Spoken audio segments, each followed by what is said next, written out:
Ini ntar gue sangkain mau bikin video tentang Windows atau Mac OS lagi. Bukan ya. Ini adalah yang gue sebut sebagai silent skills. Skill yang kayaknya orang jarang banget deh diomongin, padahal ini penting banget. Gue menyebutnya sebagai operating system skill, karena kalau kalian menguasai skill ini akan membuat skill-skill yang kalian udah punya sekarang itu menjadi lebih optimal. Di episode ini kita bahas 5 dulu, mungkin nanti di episode lain akan gue tambahin. Oke, let's go. Minum dulu ya kayak biasa. Udah habis juga. Oke, skill yang pertama adalah skill untuk membreakdown sebuah proses menjadi tugas-tugas yang lebih kecil. Kalau kalian punya goal, kalau kalian punya tujuan, misalkan mau bikin konten atau apapun, lalu tiba-tiba mandek, mungkin bukan karena malas juga, tapi lebih ke ketidakmampuan untuk membreakdown proses menjadi tugas-tugas yang lebih kecil. Orang yang menguasai skill ini, pada saat mereka punya goal, pada saat mereka punya tujuan, itu akan automatically membreakdown tugas dan tujuan tersebut menjadi hal-hal yang lebih kecil. Ini skill yang penting tapi diremehkan banyak orang. Kenapa? Karena pada saat kita berbicara tentang sebuah goal, tujuan, atau apapun, itu kayaknya kan besar banget. Ini harus dipecah menjadi hal-hal kecil, tugas-tugas kecil yang sifatnya achievable agar kita bisa mencapai tujuan tersebut. Ini skill yang pertama. Skill yang kedua gue sebut dengan combo deadly skill. Yes, karena sebegitu pentingnya. Kita hidup di era informasi, tapi kalau kita nggak bisa memproses informasi tersebut, itu pada akhirnya nggak akan jadi apa-apa, dan kita perlu combo skill ini, yaitu baca, ngerti, dan juga ingat. Nah, baca itu bukan cuma sekedar mengkonsumsi, tapi baca untuk mengerti, baca untuk mengekstrak ideas, baca untuk melihat pattern untuk menjadi sebuah inspirasi. Dan pada saat kalian ngerti dan ingat apa yang kalian baca, kalian udah bisa tuh connecting ideas untuk membuat sebuah ide yang baru. Ini yang kedua. Yang ketiga adalah skill belajar cara belajar. Learn to learn. Ini skill masa depan karena zaman akan terus berubah dan satu-satunya cara untuk adaptasi adalah dengan terus belajar. Caranya gimana? Yang pertama, kenali dulu kalian tipe pembelajar apa. Ada pembelajar yang sifatnya visual. Mereka perlu gambar, mereka perlu visual aid supaya lebih ngerti konsepnya. Atau ada juga pembelajar yang tipenya kinestetik. Mereka harus bergerak, mereka harus bikin sesuatu, project, atau praktek. Kalau misalkan gagal, mereka akan coba lagi. Itu ada juga yang kayak gitu. Terus yang ketiga adalah tipenya verbal. Mereka perlu disampaikan, perlu ada mentor, perlu ada seseorang yang mereka bisa ikuti agar mereka bisa menjadi lebih mengerti.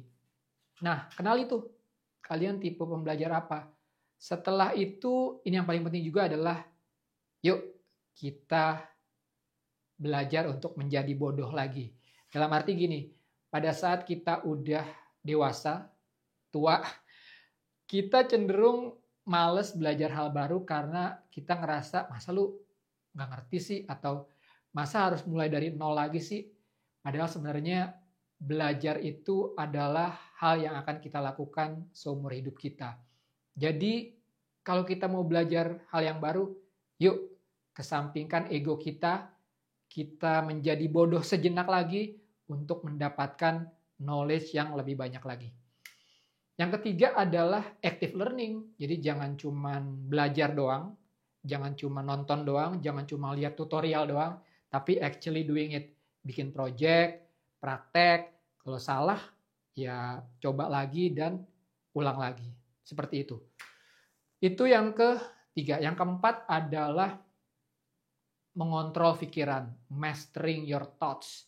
Karena disiplin, fokus, clarity, tahu apa yang harus dilakukan, itu semuanya berawal dari pikiran.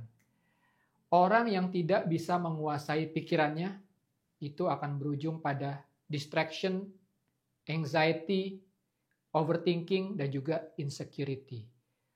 Orang yang tidak bisa mengontrol pikirannya, untrained mind, dengan orang yang bisa mengontrol pikirannya, trained mind, pada saat mereka menemui kegagalan, itu outputnya akan sangat berbeda. Orang yang nggak bisa mengontrol pikirannya, pada saat mereka gagal, outputnya adalah, oke, gue gagal, ini bukan buat gue kayaknya nggak cocok di sini, dan sebagainya. Untrained mind leads to self-judgment.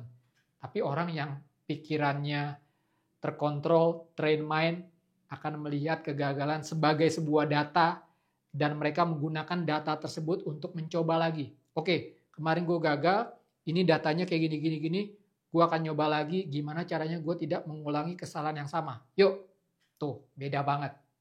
Yang kelima adalah skill bagaimana cara menyampaikan apa yang ada di pikiran dan juga perasaan. Ini skill yang balance antara logic dan juga emotion. Pada saat kalian mempunyai skill ini, kalian bukan cuma bisa ngide, tapi kalian bisa membingkai ide tersebut menjadi hal yang lebih personal dan juga hal yang lebih relevan. Kalian bisa bikin audiens bukan cuma ngerti, tapi juga ngerasa. Kalian udah bisa tuh menggunakan tone of voice, kalian bisa gunakan metafora, kalian bisa menggunakan imagery untuk membangkitkan sebuah emosi. Pada saat kalian mau bikin sesuatu, konten misalnya, atau bentuk karya apapun, kalian udah bisa mapping apa ekspektasi audiens dengan karya ini. Kalau gue bikin kayak gini, kira-kira apa reaksi emosional dari mereka. Dan itu bikin apa yang kalian produce, apa yang kalian hasilkan, itu jadi lebih baik lagi, dan jadi lebih relevan lagi. Jadi, coba lihat skill yang udah kalian punya sekarang seperti apa, skill yang kalian mau pelajarin apa aja, tapi sebelumnya install dulu operating system skill yang tadi gue udah jabarkan. 1, skill membreakdown proses menjadi tugas-tugas yang lebih kecil. 2, skill baca, ngerti, dan juga ingat. 3, skill belajar, cara belajar. 4, skill mastering your mind. 5, skill bagaimana menyampaikan apa yang ada di pikiran dan juga di perasaan. Simpan jika diperlukan, bagikan untuk mereka yang membutuhkan. Peace.